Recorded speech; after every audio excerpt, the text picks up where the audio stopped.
clama en el desierto. Sean todos muy bienvenidos a su programa Voz que clama en el desierto, conducido por la pastora Milly Félix. Los tiempos en que estamos viviendo nos impulsan a que, al igual que Juan el Bautista, hagamos un llamado al arrepentimiento, preparando al mundo para la venida de nuestro Señor y Salvador Jesucristo. Tu palabra sea esparcida, tu verdad sea conocida. Voz que clama en el desierto. Prepara el camino, rellena los valles, se bajan los montes, proclama el Señor. Prepara el camino, sendas endereza, allana caminos, proclama el Señor. El Señor viene en las nubes, Jesús el gran rey, Jesús el Señor viene en las nubes, Jesús el gran rey, Jesús el Señor.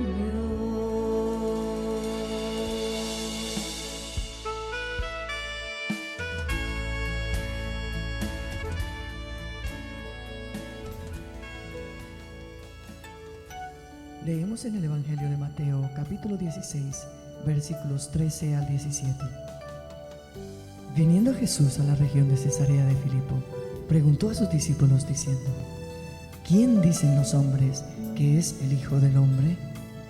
Ellos dijeron: unos Juan el Bautista, otros Elías, y otros Jeremías o alguno de los profetas. Él les dijo: ¿y vosotros? ¿Quién decís que soy yo?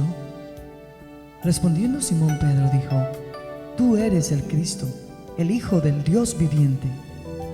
Entonces le respondió Jesús: Bienaventurado eres, Simón, hijo de Jonás, porque no te lo reveló carne ni sangre, sino mi Padre que está en los cielos. Para este tiempo, Jesús ya está próximo a pasar a la última etapa de su ministerio. Sin embargo, a esta altura, para este tiempo, todavía había mucha gente, había muchas multitudes que seguían a Jesús. Solamente que ellos tenían diferentes razones y tenían diferentes motivaciones por las que seguían a Jesús. Por ejemplo, habían unos, si leemos en el Evangelio de San Juan, en el capítulo 1, 23-24, ustedes van a ver que dice: muchos creyeron en su nombre por las señales que hacía.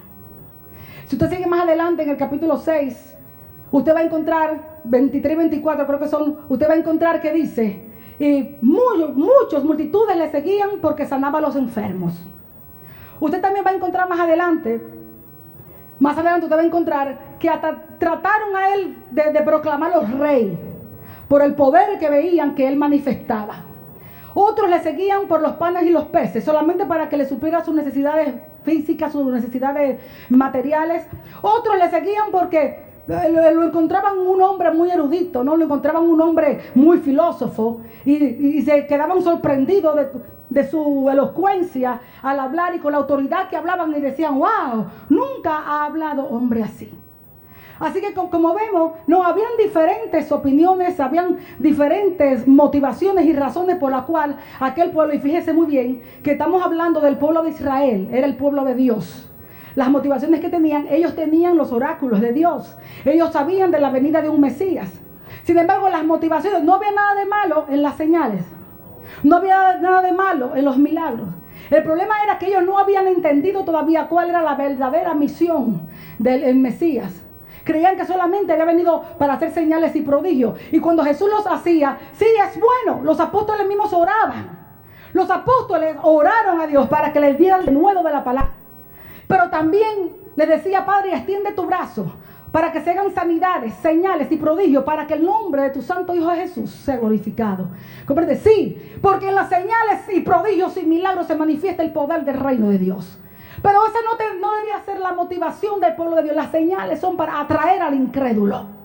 Pero el que ya ha creído, el que tiene el conocimiento, no, esa no puede ser la motivación y la razón de aquel pueblo. Esas eran las motivaciones y las razones que tenía en su corazón. Entonces estaban completamente desviados, estaban completamente equivocados. Habían muchas opiniones, y las opiniones que habían sobre Jesús no eran malas. No eran malas, lo comparaban con fíjense, dicen ahí con Juan el Bautista. Lo comparaban con Elías. Lo comparaban con Jeremías o con uno de los grandes profetas. O sea, hablaban bien. Él era uno grande, pero uno entre otros. Amén. Para ellos era bueno, pero no era el mejor. Para ellos él era un hombre grande, pero no era el supremo. Para ellos él era un profeta, pero no el profeta señalado por Moisés desde tiempos antiguos, cuando dijo: de en medio de vuestros hermanos levantaré un profeta. A él oíd. Entonces habían tantas diversas opiniones, y como el tiempo ya se le acortaba a Jesús, y Jesús quería aprovechar el tiempo porque todavía tenía muchas cosas que decirle a sus discípulos. Todavía él tenía muchas cosas que enseñarle a sus discípulos, y se aparta hacia un lado con sus discípulos. Él está interesado en que sus discípulos tengan un discernimiento claro de quién es él. Él está interesado que estos que caminaban con él, a ver hasta dónde ellos habían entendido, ya que desde que andaban juntos, y conforme a lo que Jesús le iba enseñando e iba haciendo frente a ellos, lo estaba conduciendo a un conocimiento claro de quién era su persona, de quién era él. Entonces Jesús está muy interesado, quiere aprovechar ese tiempo. El tiempo en su carne, en su ministerio de la tierra, sus días de su carne. Ustedes saben que vino en semejanza de carne de pecado, ¿no? Ya se estaba cortando para este tiempo. Ya los judíos, los ortodoxos, estaban planificando destruirle por hereje. Entonces para Jesús era muy importante saber si había alguien que hubiera entendido quién era él y qué significaba lo que él era. Para eso era muy importante saber si había alguien que pudiera, después que él se fuera, que terminara ya su ministerio terrenal aquí en la carne y él se fuera, si hubiera alguien que pudiera continuar su obra aquí en la tierra. Y Jesús está muy interesado en esta cosa. Entonces reúne a sus discípulos y les comienza preguntando. Primero le pregunta: ¿quiénes dicen la gente que es el Hijo del Hombre? ¿Quiénes dicen la gente? Entonces ellos comenzaron enseguida, ¿no?, a contestarle. No era muy difícil. Jesús andaba de boca en boca. No era muy difícil. Ellos comenzaron enseguida a preguntar, a contestarles, ¿no? Ya leímos lo que ellos le contestaban. Y ahora Jesús, cuando le pregunta yo: ¿quiénes dicen la gente?, ellos responden todos. Unos dicen que esto, unos dicen que aquello, los otros dicen que lo otro. Pero Jesús solamente está dándole vuelta para llegar a lo que verdaderamente a Jesús le interesaba. Lo que verdaderamente a Jesús le interesaba era qué opinaban ellos de él. Entonces viene y les pregunta a ellos y le dice: ¿y vosotros quién decís que soy yo? Fíjense bien una cosa, que Jesús hace un contraste. Podemos ver un contraste entre ellos y vosotros. Jesús establece una diferencia entre ellos y aquellos que ya habían caminado con él. Le dice: ¿y vosotros quién decís que es el Hijo del Hombre? Cuando Jesús preguntó: ¿quiénes dicen la gente que soy yo?, respondieron ellos. Ellos todos respondieron, dieron una opinión. Pero cuando Jesús le pregunta a ellos: ¿y vosotros?, solamente responde uno. Solamente responde uno. Responde Pedro. Y le dice: tú eres el Cristo, el Hijo del Dios viviente. Fíjense bien que cuando Pedro contesta: tú eres el Cristo, el Hijo del Dios viviente, está involucrando en Jesús allí toda la plenitud de la deidad. No lo está llamando el Hijo de David. Ni siquiera lo está llamando como Jesús mismo se confesó, el Hijo del Hombre. Lo está llamando el Hijo del Dios vivo. Y añade viviente o vivo, como dicen algunas, para contrastarlo también en diferencia del Dios que era de los demás dioses paganos, que eran dioses muertos. Ahora bien, la pregunta ahora es la siguiente. ¿Era la primera vez que un discípulo confesaba que Jesús era el Hijo de Dios? Que Jesús era el Cristo. ¿Era la primera vez que los discípulos habían escuchado que Él era el Hijo de Dios? ¿Era esta la primera vez? Usted sabe que Jesús hasta le dijo: bienaventurado eres, Simón, hijo de Jonás, porque no te lo reveló ni carne ni sangre, sino mi Padre que está en los cielos. Pero yo digo, ¿era la primera vez que ellos escuchaban que Él era el Mesías? ¿Era la primera vez que alguno de ellos había dicho que Él era el Mesías? No y sí. No y sí. No era la primera vez. Y esto es muy importante, iglesia. Este punto que voy a aclarar es muy importante. Porque nosotros podemos saber muchas cosas y no saber nada a la misma vez. O no conocerlo como debemos conocerlo. No saberlo como tenemos que aprenderlo. Y esto es muy importante y esa es la oración que yo voy a hacer esta tarde. No, porque cuando precisamente Jesús comenzaba su ministerio terrenal, Andrés, el hermano de Simón, hijo de Jonás, cuando invitó a Pedro, ¿cómo fue que le dijo? Hemos hallado al Mesías. O sea, lo confesó como el Mesías, lo reconoció como el Mesías. ¿Cierto? Después, cuando van al bautismo, ellos escucharon la voz del cielo que dijo: este es mi hijo amado. Escucharon que era hijo de Dios.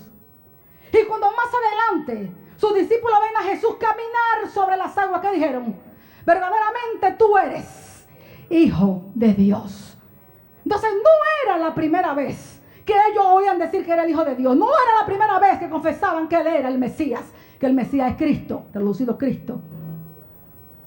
Pero sí fue la primera vez que lo confesó por revelación divina, no por deducciones humanas de carne y de sangre, sino por revelación divina. Hay muchas cosas que nosotros creemos porque están en la Biblia y creemos que es la palabra de Dios. Hay muchas cosas que nosotros confesamos y aceptamos porque están en la palabra de Dios y respetamos. Y tiene que ser así. Pero cuando se te es revelado, lo aprendes de otra manera. Cuando se te es revelado, produce en ti un efecto diferente. Cuando se te es revelado, produce en ti una fe diferente. Porque tiene que ser revelado. Aleluya. Y déjeme decirle algo. Simón Pedro dice: tú eres el Cristo, el Hijo de Dios vivo. Le fue revelado que Él era el Mesías, pero él no entendió lo que esto significaba todavía. Aún así todavía él no entendió lo que estaba diciendo. Todavía no se le había abierto completamente el entendimiento. No fue sino hasta después. Fue después de la resurrección de Jesús. Mire todo lo que aconteció. Mire todo lo que aconteció. Y no fue sino hasta después de la resurrección de Jesucristo. Cuando se les abrió el entendimiento, cuando sus ojos realmente no les fueron abiertos. Tanto Mateo como Marcos como Lucas, seguidamente de esa revelación, Jesús le dice: no se lo digan a nadie. No le digan a nadie que soy el Cristo, porque primeramente es necesario otras cosas. Versículo 21. Escucha ahora esto. Allí Jesús, habían diferentes opiniones, como le dije anteriormente. Y cuando Jesús viene y ve que el Padre le revela esto a Pedro, entonces Jesús comienza ahora a describirle. Jesús necesitaba saber qué idea ellos tenían de Él. Hasta qué punto, hasta qué profundidad apreciaban quién era Él y qué era Él antes de poderle contar, ¿no?, lo que venía adelante. Antes de Él emprender su camino a Jerusalén y hacia la cruz, a ver si iban a entender. Y comenzó Jesús a decirle. Dice, desde entonces comenzó, el 20 dice, entonces mandó a sus discípulos que a nadie dijesen que Él era Jesús el Cristo. El 21 dice, desde entonces comenzó Jesús a declarar a sus discípulos que le era necesario ir a Jerusalén y padecer mucho de los ancianos, de los principales sacerdotes, de los escribas, que fuese muerto y resucitado al tercer día. Fíjense bien, Jesús comenzó allí ahora a describirle cuál era la verdadera misión a la que él había venido. Jesús quería que ellos entendieran que aunque él era el Mesías y por tanto el oficio del Mesías, cuando Jesús fue anunciado como Emmanuel entre nosotros, Dios entre nosotros, amén, Emmanuel, Dios con nosotros, estaba manifestando su naturaleza divina. Cuando nació Jesús, fue anunciado, le pondrán por nombre Jesús, porque es el Salvador era la misión. Pero para él cumplir con esa misión adquirió un oficio, el oficio del Cristo, el oficio del Mesías. Para eso tenía que ser profeta, sacerdote y rey. Y estas cosas todavía ellos no lo entendían. Él le quería decir, aunque sea profeta, aunque sea sacerdote, aunque sea rey, aunque tengo poder para sanar, esa no es la misión principal a lo que he venido. El propósito principal no es para satisfacer tus necesidades físicas. El propósito principal del Cristo no es satisfacer tus necesidades materiales. El propósito principal es mucho más profundo, mucho más importante de lo que la gente cree y de lo que ustedes han entendido. El propósito principal para lo que ha venido el Cristo es para la necesidad espiritual del hombre. El Cristo ha venido, dice, por eso es necesario que padezca mucho. Es necesario, dijo el Señor, es necesario que padezca mucho, que vaya a Jerusalén, sea desechado de los principales sacerdotes, sea desechado de los principales del pueblo, sea desechado de los escribas, que sea muerto y resucite al tercer día. Ni aun sus discípulos pudieron entender ni aceptar la doctrina de que tenía que morir y resucitar al tercer día. Ni aun ellos podían entender esto, ni aun ellos entendían que la necesidad principal del hombre es su necesidad espiritual, es la enemistad que hay contigo y con Dios por causa del pecado. Ellos no entendían que la misión principal de Jesucristo era venir a quitar la sentencia de muerte que había sobre el hombre a causa del pecado. Ellos no entendían que Él venía a poner su vida en lugar de la del hombre para rescatar al hombre, que Él venía a pagar el precio del pecado, que venía el justo por los injustos para que nosotros fuésemos reconciliados con Dios. Escúchame, la necesidad principal tuya no es que Dios te prospere, no es que te enriquezca. La necesidad principal tuya es tu comunión con Dios, tu relación con Dios, ser reconciliados con Dios, que nazcas de nuevo, que la sangre de Cristo te limpie. Escucha.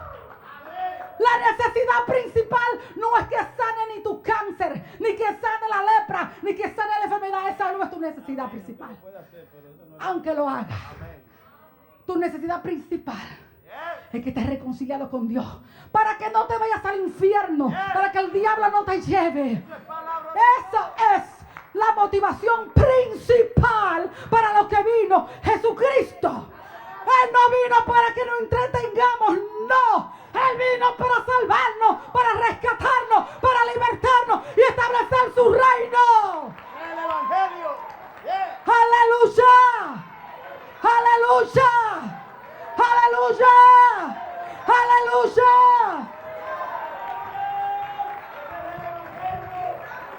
Él vino porque el hombre estaba atado, estaba cautivo por sus pecados y delitos, estaba muerto. Él vino a darnos vida. Vino a darnos vida. Vino a manifestar el amor de Dios al hombre, dando su vida por la nuestra. No fue que Pilato lo mandó a matar porque quiso o porque él no podía defenderse. No era que él no tenía poder para defenderse. Es que él había dicho: yo pongo mi vida y la vuelvo a tomar. Tengo poder para ponerla y tengo poder para volverme a levantar. ¡Aleluya! Él vino libremente. Fue el consejo eterno de la Trinidad que Él viniera a pagar el precio de rescate por el hombre. Fue el consejo de la Trinidad. No fue que los romanos lo mataron. No fue que los judíos lo mataron. Fue que Él puso su vida. Él quiso morir. Él quiso morir. La palabra de Dios dice que de tal manera amó Dios al mundo, que ha dado a su único hijo para que todo aquel que en él crea no se pierda, mas tenga vida eterna. Pero también la palabra dice que Cristo me amó y se entregó a sí mismo por mí. Escúcheme, Él se entregó. El Padre lo dio y Él se entregó. ¿Estaban de acuerdo? Estaban de acuerdo. Estaban de acuerdo. La verdadera razón y el verdadero propósito, amado, es para que no haya un pecado en tu vida que te tenga esclavitud. El verdadero propósito es para, ¿sabe que vino Jesús? A deshacer las obras del diablo. A deshacer las obras del diablo. Para que ningún pecado te lleve esclavo. Para que no te lleve el diablo de narices a pecar y a ofender a Dios. A eso vino Jesucristo, a libertarte. A libertarte. A libertarte. La verdadera necesidad del hombre es su necesidad espiritual. Es que vuelvas a tener comunión con tu Creador, el que te hizo. El que te hizo. Aleluya. Pero ellos todavía no entendían. Ni aún así ellos entendían. Ellos no lo entendieron. Porque cuando Jesús les dijo que tenían que ser muertos y resucitar al tercer día, ustedes saben muy bien que cuando Jesús murió ellos se confundieron y se aterraron. Se confundieron y se aterraron. Ni siquiera hasta le pasó desapercibido cuando Jesús dijo que resucitaría al tercer día. Hasta ni eso les pasó por encima. Así. Aleluya. Y yo quiero ahora que vayamos. Y esto lo vamos a leer. Vamos a leer el capítulo 24 de Lucas.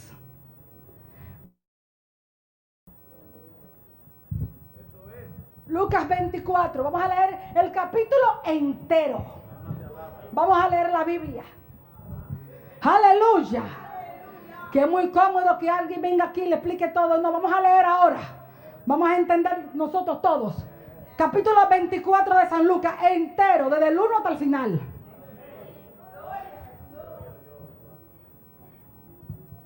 Dice la palabra de Dios. El primer día de la semana, muy de mañana, vinieron al sepulcro, trayendo las especias aromáticas que habían preparado, y algunas otras mujeres con ellas. Y hallaron removida la piedra del sepulcro, y entrando no hallaron el cuerpo del Señor Jesús. Aconteció que, estando ellas perplejas por esto, he aquí se pararon junto a ella dos varones con vestiduras resplandecientes. Y como tuvieron temor y bajaron el rostro a tierra, les dijeron: ¿por qué buscáis entre los muertos al que vive? No está aquí, sino que ha resucitado. Ahora escucha esta palabra: acordaos. No era algo nuevo, ya ellos lo habían escuchado. Dice: acordaos de lo que os habló cuando aún estaba en Galilea. ¿Están mirando esto? ¿Dónde era que ellos estaban cuando Jesús le declaró al Cristo? En Galilea. Y le está recordando ese día. ¿Y qué pasó? Que ellas fueron allá a buscarlo al tercer día. No habían entendido todavía. Habían escuchado, pero no entendieron. Dice: cuando estaba en Galilea, diciendo: es necesario que el Hijo del Hombre sea entregado en manos de hombres pecadores y que sea crucificado y resucite al tercer día. Entonces ellas se acordaron. Oh, ahora se acordaron. Entonces ellas se acordaron de sus palabras y volviendo del sepulcro dieron nueva de todas estas cosas a los 11 y a todos los demás.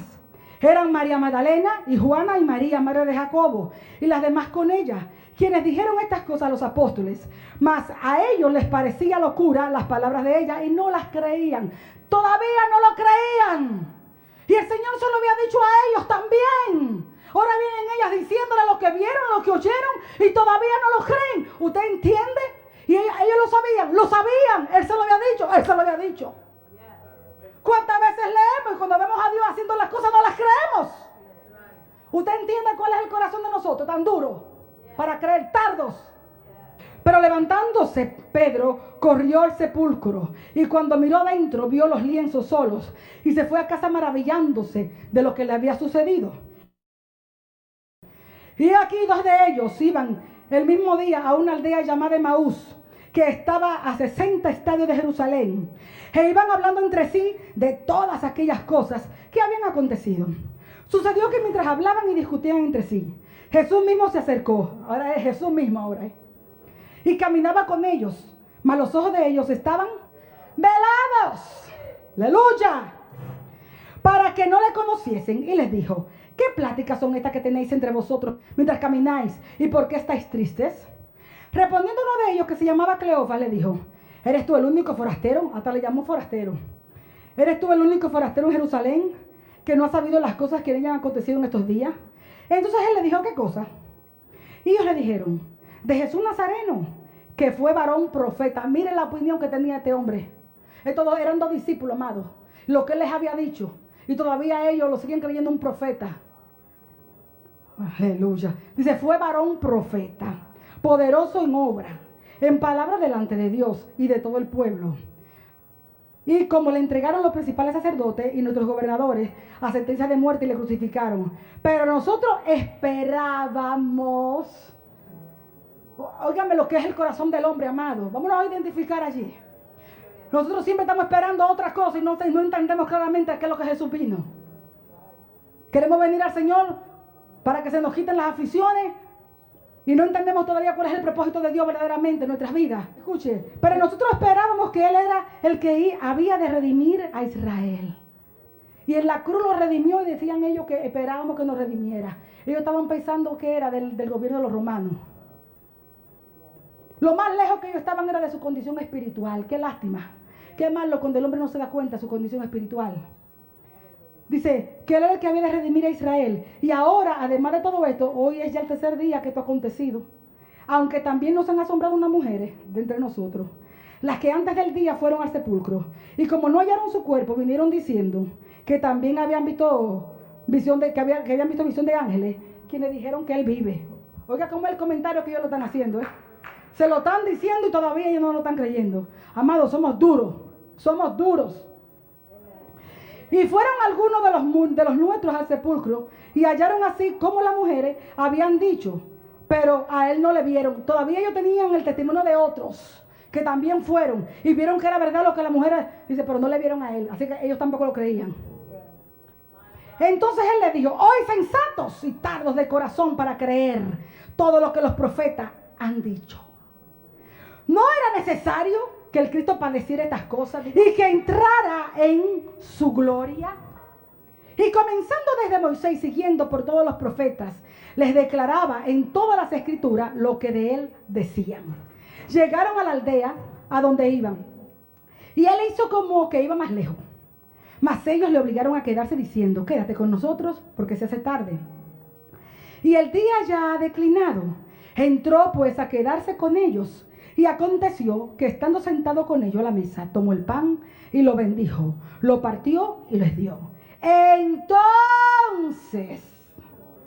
fueron abiertos, aleluya, fueron abiertos los ojos y le reconocieron, mas él desapareció de su vista. Y se decían el uno al otro: ¿no ardía nuestro corazón? Después, ¿qué pasa ahora? Pudieron haberlo aprovechado todo el tiempo.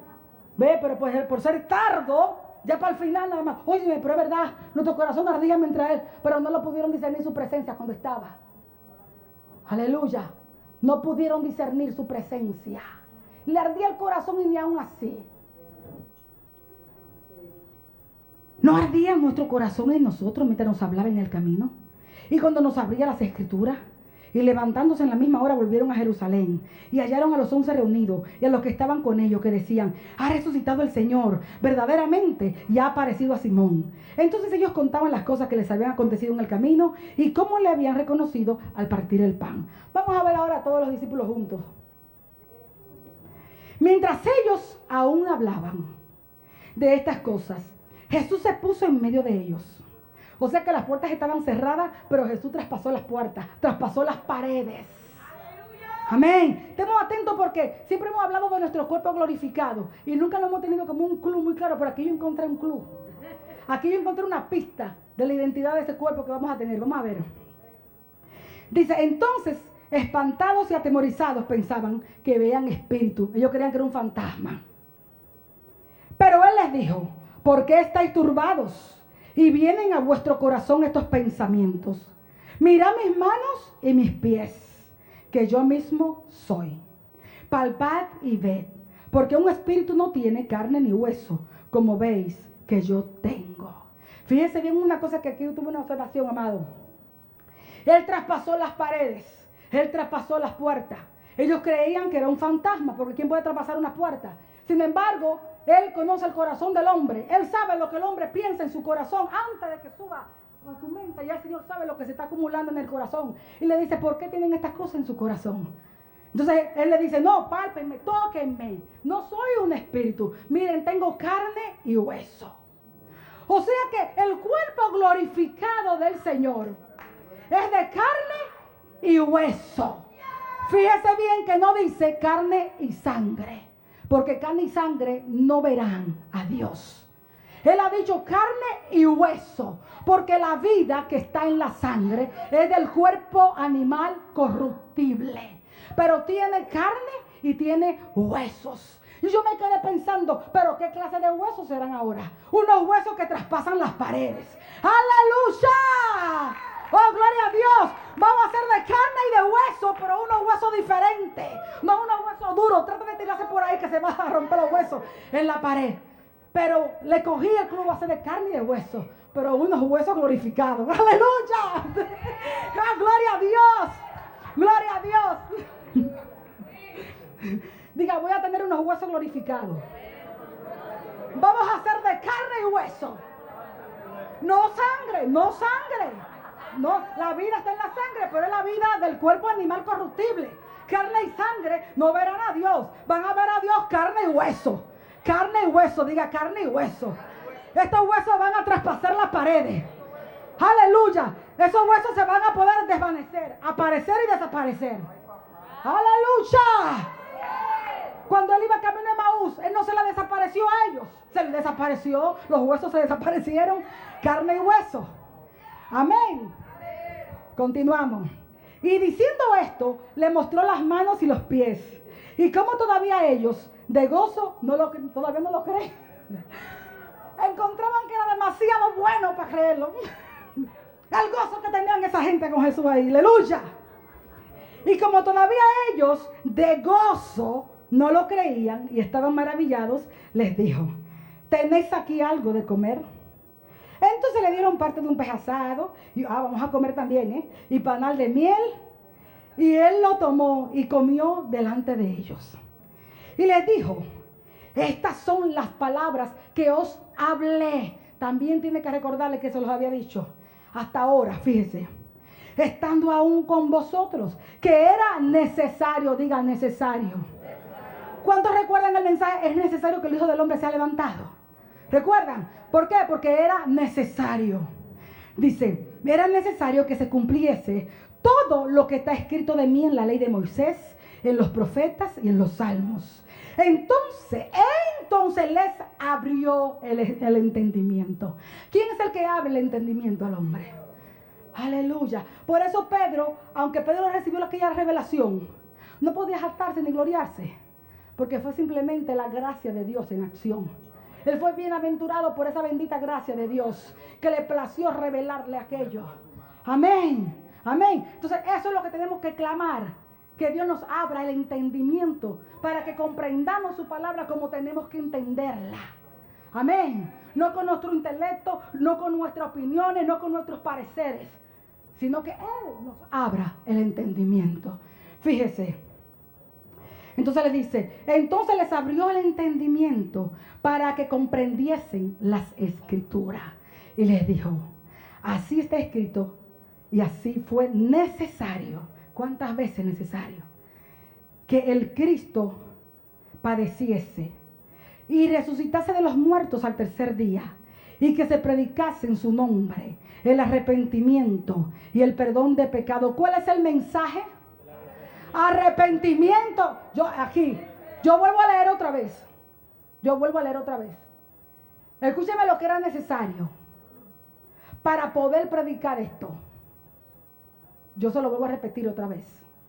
La iglesia tiene que estar apercibida en estos tiempos y entendida.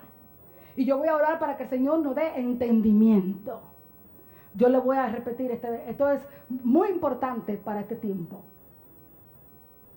Así está escrito y así fue necesario que el Cristo padeciese y resucitase de los muertos al tercer día.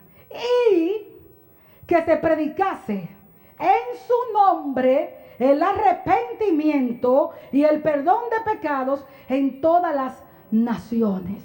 Fíjese una cosa, cuando Jesús comienza su ministerio, Jesús comienza diciendo: el tiempo se ha acercado, arrepentíos, ¿verdad que sí? Arrepentidos porque el tiempo se ha acercado. Ok, Él estaba llamando al arrepentimiento porque el reino de los cielos se había acercado. Todavía no estaba, porque todavía Él no había sido muerto y resucitado para que el reino de los cielos tuviera el alcance de los hombres. ¿Estamos claros? Él se acercaba a los hombres el reino de los cielos, porque Él había venido a cumplir, ya comenzaba Él su ministerio. Y se estaba ya acercando a los hombres el reino de los cielos. O sea, ya se acercaba ya el momento donde al hombre le sería posible entrar al reino. Porque Él venía a ser muerto y resucitado al tercer día. Venía a pagar el precio. ¿Estamos claros? Una vez aquí ahora en este verso dice que era necesario que eso sucediera. Porque ahora hay entrada al reino de Dios para el hombre.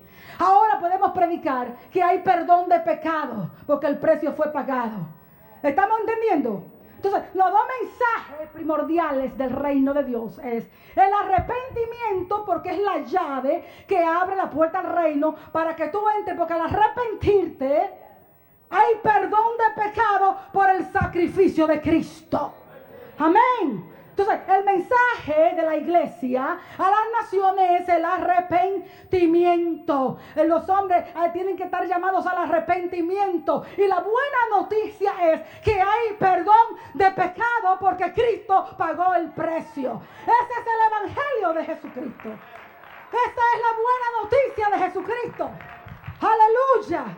Y le dice, y que se predicase en su nombre el arrepentimiento y el perdón de pecado en todas las naciones, comenzando desde Jerusalén, que era su ciudad, comenzando nosotros desde Elizabeth.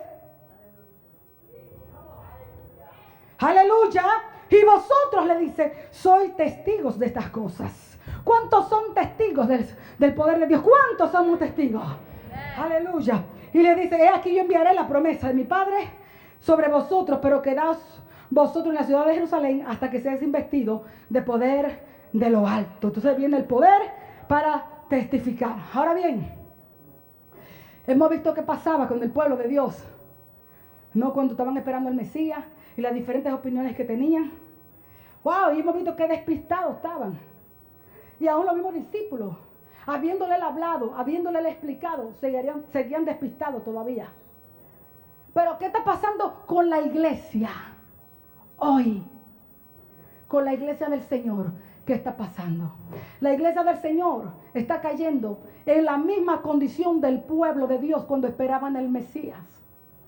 Hoy se está predicando un Cristo diferente, con un mensaje diferente al que acabamos de leer ahora mismo. Hoy hay diferentes opiniones de lo que realmente es el Cristo. Hay un Cristo que dice, para de sufrir, para de sufrir. Y el Cristo de la Biblia dice, en el mundo tendréis aflicciones. Entonces, ¿cuál de los dos es el verdadero? Hay un Cristo que se predica con un evangelio que dice, los he hecho reyes y sacerdotes, reinen ahora, reina, tú reina porque tú eres un rey. Y el Cristo de la Biblia dice, mi reino no es de este mundo. Mi reino no es de este mundo.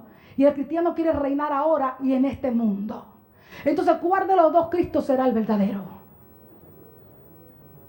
Se está predicando un Cristo con un evangelio que dice, comparte con el mundo. Usa las almas mundanas, métodos mundanos para que las almas vengan a Cristo. Y el Cristo de la Biblia dice, las armas de nuestras milicias no son carnales. No son carnales, sino son armas espirituales para la destrucción de fortalezas. El apóstol decía, no me avergüenzo del evangelio porque es poder de Dios. Poder de Dios.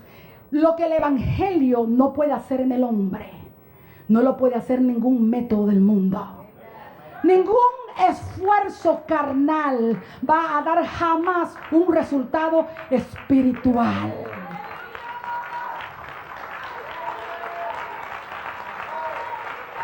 El mundo no te va a sacar del mundo. El mundo te va a enredar y te va a envolver.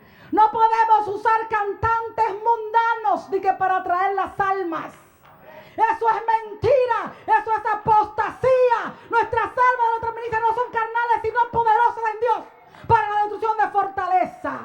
Si vamos a usar almas mundanas, ¿usted cree que el mundo va a sacarlos del mundo? Los va a enredar, los va a engañar en un espíritu de error. Es mentiras. Mentira, lo que Dios no hace, no lo puede hacer un cantante mundano.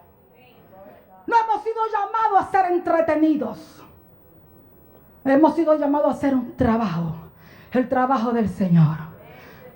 La palabra de Dios dice bien claramente: no améis el mundo ni las cosas que están en el mundo. El que ama al mundo, el amor del Padre no está en él. No importa lo que diga, no importa lo que haga, no importa qué simpático sea, el amor de Dios no está en él. Amados, se predica un Cristo con un evangelio que dice: ven para que seas prosperado, para que te enriquezcas.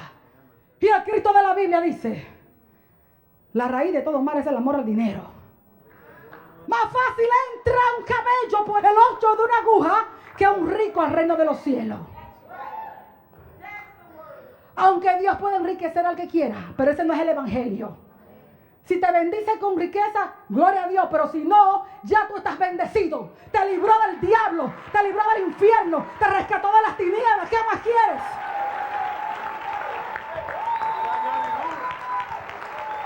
¡Aleluya! ¡Aleluya! ¡Aleluya! Dice: no podemos servir a dos señores. Amarás a uno, aborrecerás al otro. ¿A cuál vamos a servir? ¿Al Cristo que se predica ahora allí fuera? ¿O al Cristo que dice la Biblia? Al Cristo que dice la Biblia, ¿a cuál vamos? Escucha una cosa, amado. ¿Cómo es? Mire, yo puedo entenderlo de alguien que no haya conocido al Señor. Yo puedo entender que se ha arrastrado. Yo puedo entender que se ha engañado por doctrina de errores, por mentiras, por sectas. El que no le ha conocido. Pero después de tú haberle conocido y conocer la verdad, ¿cómo va a ser que no nos va a ser suficiente el poder que obró en nuestras vidas?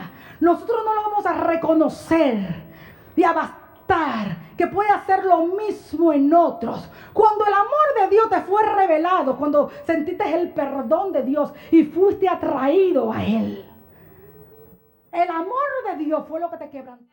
Fue el amor de Dios que te quebrantó. El amor de Dios te hizo apartarte del pecado. El amor de Dios, sabiendo que no lo merecíamos, que merecíamos condenación, que merecíamos muerte. Pero, sin embargo, con toda la suciedad me amó y me perdonó. No puedo creerlo. Te quebrantó y te hizo apartar de pecado. ¿Cómo no va a ser suficiente únicamente el evangelio glorioso de Jesucristo para ganar las almas? ¿Cómo no va a ser suficiente que el evangelio es el poder de Dios, es el amor de Dios? ¿Cómo no va a ser suficiente? Ya Dios lo tenía preparado desde el instante del pecado de alta traición. Cuando el pecado de alta traición fue cometido en el Edén. Amado, Dios amó al hombre desde el principio. Escucha, Dios te amó desde el principio. Dios te amó desde el Edén. Dios te amó. Cuando Dios creó al hombre, al primer hombre, fue su obra maestra. Lo formó con sus propias manos. Y Dios amó al hombre desde aquel instante. Toda la misericordia de Dios tuvieron sobre ese hombre. Todo el amor de Dios tuvieron sobre ese hombre. Toda la gracia de Dios tuvieron sobre ese hombre. Cuando el hombre le traicionó, cuando el hombre pecó, fue tal el amor de Dios que no lo destruyó al instante. Él podía haberlo destruido y hacer otro. Pero lo amó porque lo amó y no lo destruyó. ¿Usted sabe lo que hizo Dios? ¿Usted sabe lo que hizo Dios? Dios mismo se proveyó un sacrificio para sí mismo, para presentarse sangre a sí mismo, para no destruir al hombre en ese instante. Aleluya. Cuando el hombre pecó, que merecía muerte, Dios, no fue el hombre quien ofreció un sacrificio, fue Dios mismo. Dios se presentó sangre a sí mismo. La vida que había en ese cordero, que dice que Dios lo vistió con túnica de pieles. Cuando los arrojó, escuche esto, ay Señor, ayúdame. Cuando Dios los arrojó del Edén, le puso túnicas de pieles. Esa túnica de pieles representaba, primeramente tenemos que entender que hubo muerte de un animal. Para que hayan pieles, tenía que haber muerto un animal. Un animal que no comió del árbol, un animal que no había hecho nada. Era símbolo, tipo de Jesucristo, el Cordero de Dios. Y la túnica de pieles es la vestidura de justicia que hoy nosotros recibimos de Cristo. Estaba tipificando. Ahora, Dios no quiso destruir al hombre en ese instante porque le amaba tanto que Dios mismo dijo, no, tengo ahora que satisfacer. Mi justicia tiene que ser satisfecha. Tengo que aplacar mi ira. Tengo que cubrir esto. Y él mismo se proveyó un sacrificio. Él mató al cordero. Se presentó a sí mismo la vida de la sangre que había en ese cordero en lugar para cubrir la falta del hombre, para poder seguir cumpliendo su propósito. Porque ni el diablo ni nadie va a detener el propósito de Dios eterno. Aleluya. Oh, gloria a Dios. Gloria a Dios. Entonces, yo quiero hacerle una pregunta. ¿Usted entiende cómo es que Dios nos ama? No nos va a ser suficiente el amor de Dios que nos cautivó a nosotros para que también otras vidas sean alcanzadas. No es suficiente el evangelio de Cristo. ¿Por qué tenemos que inventar otras historias? ¿Por qué tenemos que inventar y usar otros métodos y otras formas que no son bíblicas, que son mundanas, que no son conforme a Dios? ¿Por qué? ¿O vamos a ofender a Dios? Vamos a ofender a Dios diciéndole que no es poderosa su palabra, que no es suficiente, que lo que Él hizo no es suficiente para que las almas se salven. Vamos a ofender a Dios de esa manera. Después de nosotros tener un evangelio glorioso, la buena noticia que hay salvación para el hombre, que Dios te ama de tal manera y de tal forma que no escatimó su único hijo y lo dio en rescate por nuestros pecados. Si esta tarde el Señor te preguntara a ti, a cada uno individual y personal, si el Señor te preguntara, ¿y tú qué entendimiento tú tienes de lo que es el Cristo? ¿Y tú quién dice que es el Cristo? ¿Qué tú le responderías a Jesús? ¿Qué tú le responderías si Él te preguntara, ¿y tú quién dices que soy yo? ¿Qué soy yo para ti? ¿Qué es lo que tú has entendido realmente que yo soy? Amado, porque tenemos que estar claros. Es necesario que la iglesia esté clara en lo que creemos que es el Cristo. Es necesario. ¿Sabes si no por qué? Porque si no también vamos a ser arrastrados. Vamos a ser arrastrados por el error. Es necesario que sepamos quién es el Cristo, a qué vino, qué fue lo que hizo, para qué, cuál es el mensaje del Cristo, cuál es el evangelio de Jesucristo. Amén. Póngase de pie.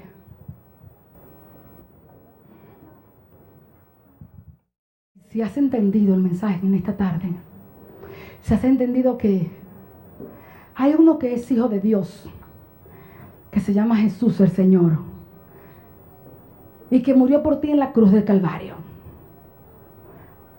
Murió para salvarte, para que tú tuvieras vida eterna, para librarte del pecado, para librarte del infierno. Si el Señor no les abre el entendimiento, como ya vimos, nosotros nada podemos hacer. El Espíritu Santo es el que convence. El Espíritu Santo es el que te manifiesta la condición de tu corazón. Si verdaderamente usted ha entendido que Jesús murió por ti en la cruz de Calvario, que su sangre es poderosa para limpiarte, Yo no lo vamos a traer con cuentos ni fábulas. Es la verdad de la Biblia. Es la verdad de Dios. Jesucristo fue muerto y sepultado, pero resucitó al tercer día para que tuviésemos perdón, para que tuviésemos vida eterna. Mire que son tiempos difíciles. Tiempos difíciles. Pero todavía la gracia y la misericordia de Dios están sobre su iglesia, están sobre su pueblo y están sobre la tierra. Porque todavía Él sigue añadiendo los que han de ser salvos. Todavía Jesucristo sigue salvando y sigue libertando. Hay un evangelio. Y evangelio significa una buena noticia, que hay perdón. No importa lo que hayas hecho. No importa cómo haya sido tu vida. No importa. Tú no vas a poder cambiarte jamás. Él puede hacerlo. Con solamente decirle: Señor, te necesito. Señor, te necesito. Quizás te sientes ya cansado, has luchado, has batallado. Hoy el Señor te llama por tu nombre. Te dice: ven, ven. Aleluya, aleluya. Este es el evangelio de Jesucristo. Este es el glorioso evangelio de Jesús. Hay perdón para el hombre. Hay perdón para el hombre. Hay perdón para ti. Ese es el evangelio. Hay perdón de pecado. El sacrificio fue hecho. Hay perdón de pecados. Aleluya. Aleluya. Aleluya. Es el evangelio de la gracia de Dios. Bendito es tu nombre. Bendito es tu nombre. Bendito es tu nombre. No resistas. No resistas la gracia de Dios. No resistas la gracia de Dios. No resistas la gracia de Dios. No resistas la gracia de Dios. No resistas la gracia de Dios. Si te sientes aludido, recuerda, es Él quien abre el entendimiento. Es Él. Es Él quien te deja saber. Si has entendido, es porque Él te abrió el entendimiento para que comprendieras esta verdad y corrieras al trono de su misericordia.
Eres grande, Jesús, y hacedor de maravillas, porque tú eres grande, Jesús, y hacedor.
Jesús y hacedor de maravillas. Oh Señor, ninguno hay como tú, y obras que igualen tus obras. Oh Señor, ninguno hay como tú, ni obras que igualen tus obras. Todas las naciones vendrán y delante de ti adorarán y glorificarán tu nombre, Señor, porque tú eres grande, Jesús, y hacedor de maravillas. Tú eres grande, Jesús. Oh Señor, ninguno hay como tú, ni obras que igualen tus obras. Oh Señor, ninguno hay como tú, ni obras que igualen tus obras. Oh Señor, ninguno hay como tú, mi Jesús, que igualen tus obras. Oh Señor, ninguno hay como tú, ni obras que igualen tus obras. Todas las naciones vendrán y delante de ti adorarán un día, Señor, y glorificarán tu nombre, Señor, porque tú eres grande, Jesús, y hacedor de maravillas, y hacedor de maravillas, Jesús. Voz que clama en el desierto es una presentación de la Iglesia Cristiana Campamento de Jehová de Davenport, Florida. Estamos localizados en el 109 Lake Davenport Boulevard en la ciudad de Davenport, Florida. Para horarios y servicios, llámanos al 863-420-2730. 863-420-2730. Dios te bendiga y hasta una próxima vez.